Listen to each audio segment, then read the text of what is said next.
Hi, my name is Kelly Burgess, and I'm with the University of Kentucky Cooperative Extension Service, Family Consumer Sciences Agent in Allen County. Welcome to the first video in my Mindful Monday series. So you might have heard from us last week if you saw our video about how to make a mindful glitter jar. This was more of a crafty project that kids or really anyone can benefit from, something that you can make once, have it at home, and use whenever you need a little bit of mindful recentering. Today we're going to be taking mindfulness into the realm of eating.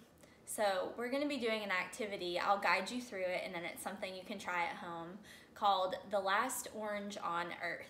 And it's from the University of Wyoming's Cooperative Extension Service. So we talk a lot about what we eat, but we don't always talk about how we eat. Are you usually in front of the TV while you eat? Do you sit on the couch? Are you talking to family or friends? What I'm trying to get at is, are you usually paying attention to your food while you eat it, or are you distracted? It's very easy to be distracted, and many of us are, either by a phone, a screen, or even just too many things happening in the environment around us. So this might be a challenge for you today. Did you know that distracted and mindless eating increases your chances of gaining weight? But more than just gaining weight, there's lots of benefits that we can experience when we participate in mindful eating rather than distracted, mindless eating. Some of the benefits of mindful eating include taking time to enjoy the food that you're eating. So reaping more satisfaction, even from very simple foods that you might eat every day.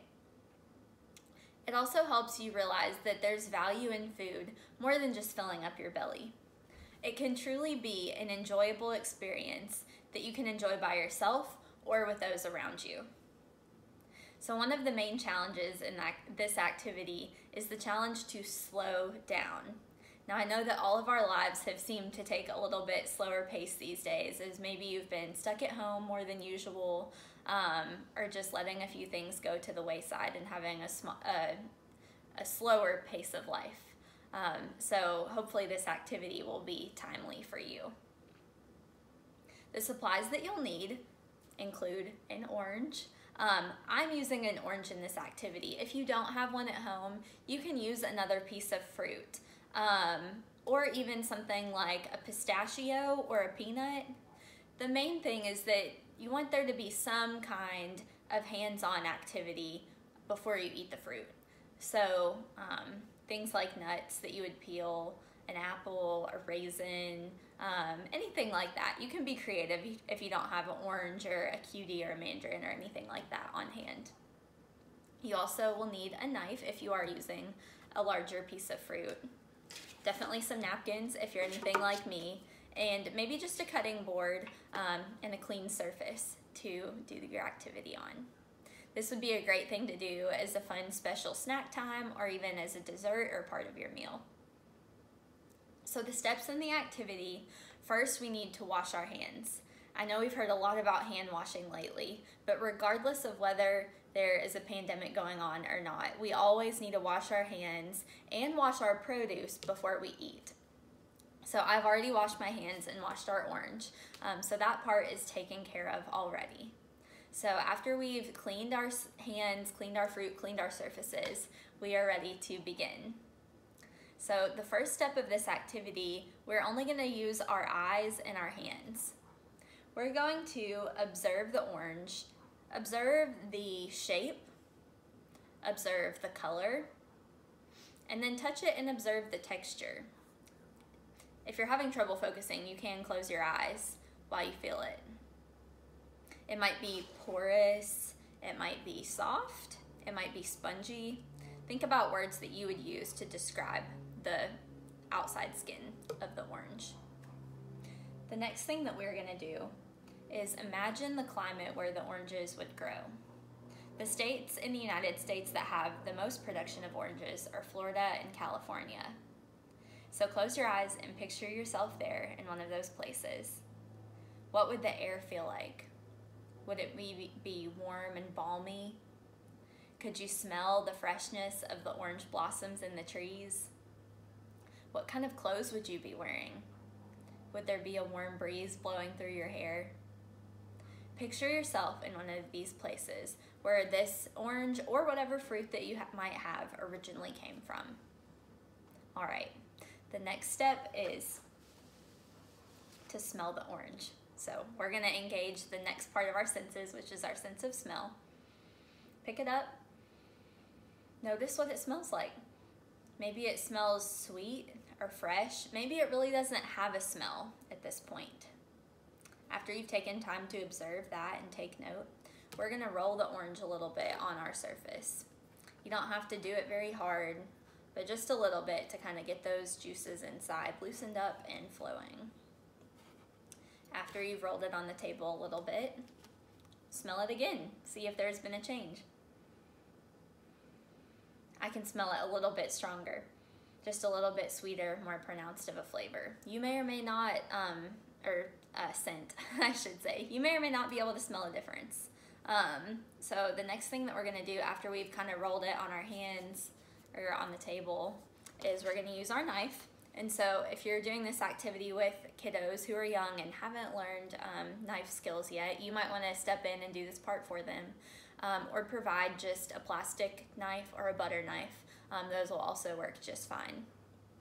So our goal is to score the skin. So we wanna avoid cutting into the fruit or fleshy part of the orange. We mainly just wanna get through that outside layer a little bit to make it easier to cut.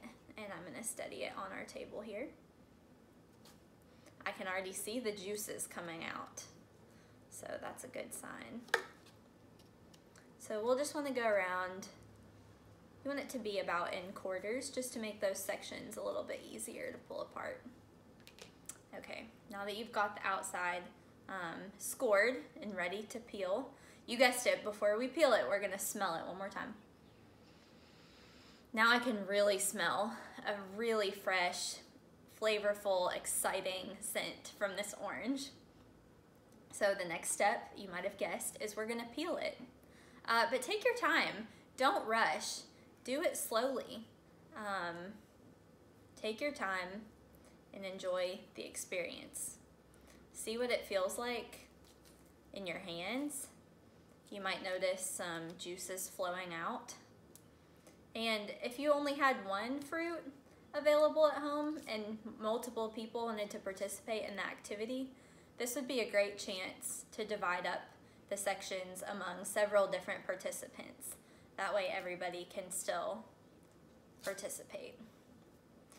All right, so once we've got our orange in sections, now you can see the inside structure of the orange a little bit more. So we want to observe all of those little individual pouches, packets, sacks of juice. This is where that napkin will come in handy for sure. I'm definitely getting some lovely sticky orange juice everywhere. All right, it's okay if it doesn't come out perfect. It's all part of the process. So let's divide up and do a couple sections we have here. Whoops, I thought I was gonna get at least one good one. Okay, that's all right. They're bite-sized, right? Okay, so take the time to look at each of those little individual pieces on the inside of your orange. I'm gonna use a napkin to dry off my hands a little bit. So, the part that we've all been waiting for. We're gonna take one of these little sections and put it in our mouth. The taste is something that you'll notice right away. So good and refreshing. Also notice the texture. Think about how this is different than drinking orange juice. How is the experience of eating this orange unique? So, if you're lucky enough to have a full fruit to yourself, I challenge you to take as long as possible to eat the full orange. Challenge yourself to take 10 or even 15 minutes to truly enjoy the experience of eating the whole thing. After you've finished, if you have done this with a few people in your household, there's some discussion questions that you can bring up. Or there's also a worksheet that I'll post in the link below or in the comment section to a little worksheet that kind of guides you through some of the steps that I walked you through in this video that you can either write in or just use as a discussion guide at home if you want to use that. So think about, was this satisfying? How do you feel after eating the orange? How is it different than the way that you usually eat food? And what would it be like if we actually ate this way more often, really engaging every sense and every part of ourselves into the eating experience? Would it be more enjoyable? If you want to take one extra step, I challenge you to describe this experience to someone. And as the original activity from University of Wyoming Cooperative Extension suggested, what if this was the last orange on Earth and it was your job to explain the experience to someone who might never get to have an orange? Would they be able to experience it at a proper level by your description from your eating experience? So anyways, that's all I have for you today for our first official Mindful Monday series. I hope to have a few more of these available to you in the coming weeks with activities that you can do at home to just help you slow down, be mindful, and continue to be healthy at home. Once again, my name is Kelly Burgess, Family and Consumer Sciences Agent for the University of Kentucky Cooperative Extension Service in Allen County. Thanks. Have a great day.